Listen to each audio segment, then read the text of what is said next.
Timnas Indonesia lolos fase 3 kualifikasi Piala Dunia, naturalisasi jadi strategi penting. Ragam komentar mengiringi keberhasilan Timnas Indonesia melaju ke babak ketiga kualifikasi Piala Dunia. Ragam komentar pun tak lepas membahas kunci sukses dari Garuda melaju jauh di babak kualifikasi Piala Dunia, mengingat pencapaian tersebut adalah kali pertamanya. Sebelumnya Timnas Indonesia selalu kandas di babak penyisihan grup dan tentunya kalah bersaing dari dua tim Asia Tenggara seperti Thailand dan Vietnam.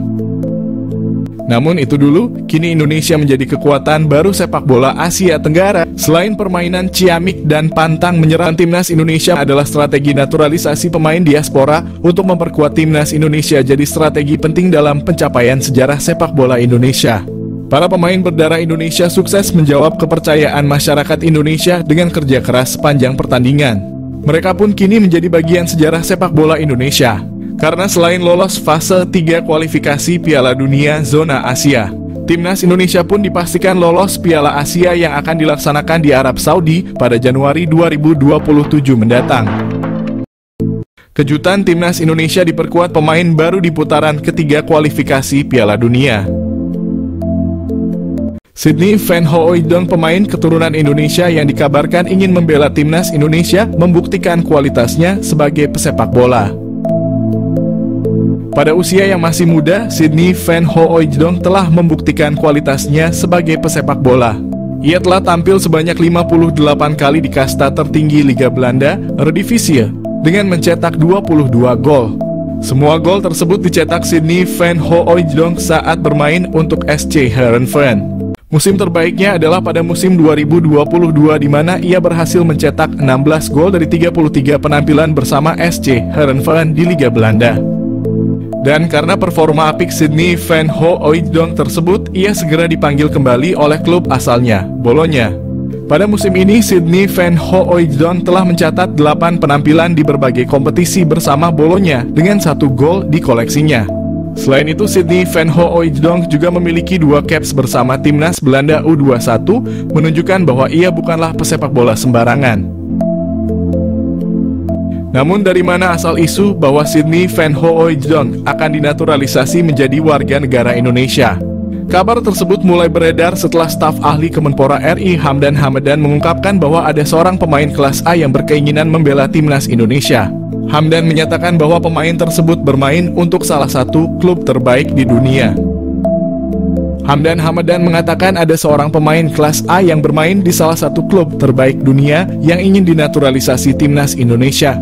Hal tersebut diungkapkan Hamdan setelah ada tuduhan bahwa para pemain yang dinaturalisasi Timnas Indonesia saat ini kualitasnya biasa-biasa saja dan tidak mungkin membela negaranya. Pemilik 19 caps di Eredivisie ini bertemu staf ahli Kemenpora, calon pemain naturalisasi baru Timnas Indonesia. Timnas Indonesia mendapat kabar gembira jelang mengikuti putaran ketiga kualifikasi Piala Dunia 2026 zona Asia. Winger Vitesse Arnhem keturunan Indonesia, Miliano Jonathans, bertemu dengan staf ahli Kemenpora, Hamdan Hamadan. Hal ini diketahui dari unggahan Hamdan Hamadan di akun Instagram pribadinya. Senang bertemu Anda lagi Jonathans dan keluarga. Nikmati liburan Anda @milianojonathans_, tulis Hamdan Hamadan di Instagram story miliknya. Belum diketahui perbincangan apa yang dilakukan Hamdan dan Jonathans beserta keluarganya. Jika Jonathans masuk program naturalisasi, kekuatan Timnas Indonesia akan semakin bertambah. Pemain berdarah Maluku ini bisa bermain di beberapa posisi seperti sayap kanan, kiri, gelandang tengah, gelandang serang, dan penyerang. Meski perolehan gol dan asisnya tidak banyak, Jonathans memiliki pengalaman cukup mumpuni bermain di Eredivisie. Meski usianya baru 20 tahun, Jonathans telah bermain sebanyak 19 kali di Eredivisie untuk Vitesse Arnhem. Apabila PSSI serius untuk menaturalisasi Jonathans, lini depan skuad Garuda akan semakin mengerikan. Dia bisa berkolaborasi dengan Ragnar Oratmangoen dan Rafael Struijk di lini depan Timnas Indonesia. Miliano Jonathans target naturalisasi Timnas Indonesia. Suntikan tenaga tengah atau sayap. Timnas Indonesia telah bertekad lolos ke putaran keempat kualifikasi Piala 2026. Untuk memuluskan misi itu, Timnas Indonesia dikabarkan akan menambah kekuatan baru. Salah satu yang merupakan pemain santer yang telah diberitakan akan segera di WNI kan demi Timnas Indonesia adalah Miliano Jonathans. yang merupakan penyerang Vitesse Arnhem yang bermain pada kasta kedua Belanda. Gelandangan Miliano Jonathans yang berusia 20 tahun ini yang mempunyai darah keturunan Depok, Jawa Barat, telah mengakui sudah menjalinkan komunikasi baik dengan PSSI terkait rencana naturalisasinya. Apabila semuanya akan berjalan sesuai rencana, maka PSSI ini akan segera memproses naturalisasi Miliano Jonathans sama seperti saat mereka melakukan terhadap Eleanor Reijnders dan Mads Hilgers. Dengan kehadiran Miliano Jonathans ini tentunya akan berdampak kepada daya gedor timnas Indonesia. Pemain yang mempunyai tinggi badan 178 itu tak hanya mampu sebagai gelandangan bertahan, akan tetapi ia juga mampu menjadi gelandang serangan, namun juga diplot sebagai penyerang sayap. Miliano Jonathans juga pernah hadir dalam 10 pertandingan pada ajang Eredivisie dengan torehan 6 gol dan 2 assist. Pastinya torehan tersebut akan membuat sangat berharap bahwa Miliano bisa secepatnya bergabung dengan Jay Elzes dan kawan-kawan. PSSI diharapkan untuk tidak berlama-lama karena bisa saja Miliano akan berubah pikiran karena dia juga mempunyai kans memperkuat timnas Belanda U21. Dengan skema 4-3-3 yang telah diterapkan, Miliano sangat memungkinkan dalam mengisi sebuah posisi lini tengah bersama Tom Haye ataupun dengan Nathan Chuaon. Dan dia juga bisa dijadikan sebagai penyerang sayap kiri ataupun sayap kanan dalam upaya melancarkan aliran bola kepada dua tombak timnas Indonesia, Ragnar Orotmangoen dan Rafael Struijk. Miliano Jonathans mengaku telah dihubungi. Miliano Jonathans yang selalu disebut menjadi naturalisasi timnas Indonesia saat ini, dia telah mengaku bahwa sudah menjalin komunikasi baik dengan pelatih timnas Indonesia. Miliano Jonathans dapat masuk naturalisasi karena dia sendiri memiliki garis keturunan dari Depok, Jawa Barat.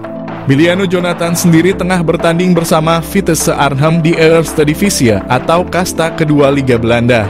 Miliano Jonathans setelah ditanyakan apakah pernah dihubungi, dengan santainya dia menjawab, "Ya, kami masih berkomunikasi." Jawabnya dinukil dari ESPN Belanda.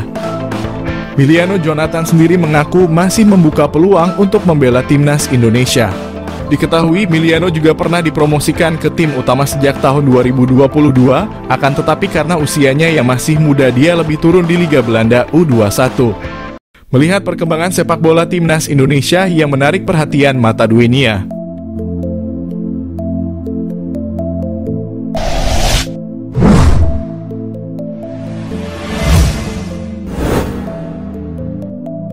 Di bawah federasi yang dipimpin Erick Thohir dan di bawah asuhan kepelatihan Shin Tae-yong, timnas Indonesia mampu menunjukkan taringnya dalam menghadapi rival-rival kuat yang bahkan klub-klub besar yang sudah terbiasa berkompetisi di level dunia. Melihat kondisi timnas Indonesia saat ini yang menjadi perbincangan karena hasil positif yang diberikan, kini banyak mereka para pemain keturunan yang menginginkan untuk dipanggil Indonesia.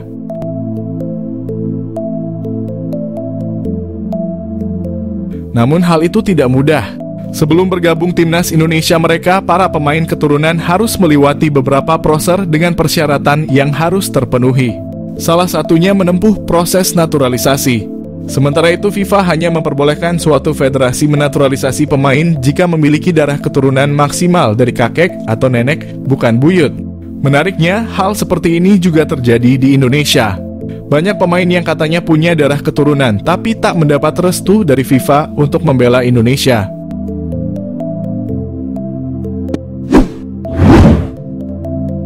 Selama 2 tahun terakhir, timnas Indonesia selalu dikaitkan dengan pemain belakang Leeds United, Pascal Struijk. Dirinya memenuhi syarat untuk membela 3 negara, yakni Belanda, Belgia, dan Indonesia. Namun, sang pemain tak kunjung memutuskan nasibnya. Pascal justru lebih memprioritaskan Belanda dan Belgia ketimbang Indonesia. Namun rekan setim Pascal Struijk yakni Joel Piroe juga pernah dirumorkan memiliki darah Indonesia. Media-media Indonesia menyebut Piroe memiliki garis keturunan Jawa dari leluhurnya yang berasal dari Suriname. Netizen sempat beranggapan kata Piroe berasal dari bahasa Jawa. Ternyata bukan. Adanya kata Piroe dalam nama Joel Piroe ternyata karena dirinya memiliki darah Suriname dan India. Sedangkan Piroe dalam namanya memiliki lafal Piru bukan Piro. Di FC Twente pun begitu. Timnas Indonesia tidak hanya bisa menggait Mads Hilgers, namun Indonesia juga dirumorkan bisa menggait 2 penyerang FC Twente sekaligus. Salah satunya adalah Daan Rots. Dirinya dikabarkan juga memiliki darah Indonesia, namun belum dikonfirmasi dari garis keturunan ayah atau ibunya. Munculnya rumor itu disambut baik oleh para penikmat sepak bola lokal.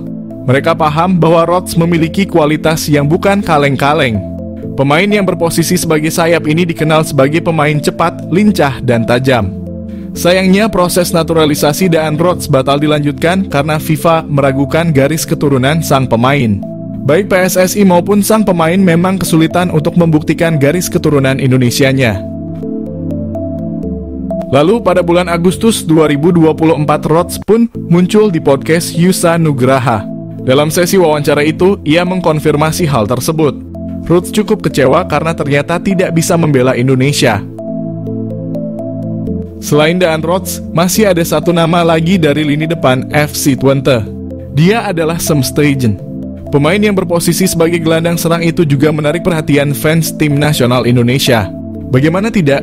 Saat dirumorkan memiliki darah Indonesia, Stegen sedang dalam performa apik bersama Twente. Namun saat dikonfirmasi oleh tim ahli PSSI ke PSSI, Sam Stegen ternyata tidak memenuhi persyaratan untuk dinaturalisasi. Itu karena pemain kelahiran Den Haag itu tidak memiliki garis keturunan Indonesia. Kedua orang tuanya merupakan asli Belanda. Dan leluhur Sam Stegen pun murni orang Belanda, bukan Bleachfurs seperti Maarten Paes. Selanjutnya ada Rian Flamingo. Bek PSV Eindhoven itu pernah masuk radar Shin Tae-yong. Pelatih asal Korea Selatan itu bahkan sudah naksir sama kualitas Rian sejak dirinya masih memperkuat FC Utrecht. PSSI pun sudah mengkonfirmasi bahwa Rian memiliki garis keturunan Jawa Suriname dari leluhurnya. Sayangnya, upaya itu terhalang restu FIFA. Otoritas sepak bola dunia itu menganggap Rian Flamingo tidak eligible membela timnas Indonesia karena darah keturunannya berasal dari buyutnya. Rian merupakan generasi keempat di keluarganya. Bila mengacu pada regulasi FIFA yang disebutkan, seorang pemain bisa dinaturalisasi jika darah keturunannya maksimal sampai kakek dan neneknya, atau maksimal 3 generasi. Karenanya proses naturalisasi Rian pun tak dilanjut oleh PSSI. Kabar tak memenuhi syaratnya Rian Flamingo membuat timnas Indonesia kehilangan salah satu pemain keturunan berbakatnya.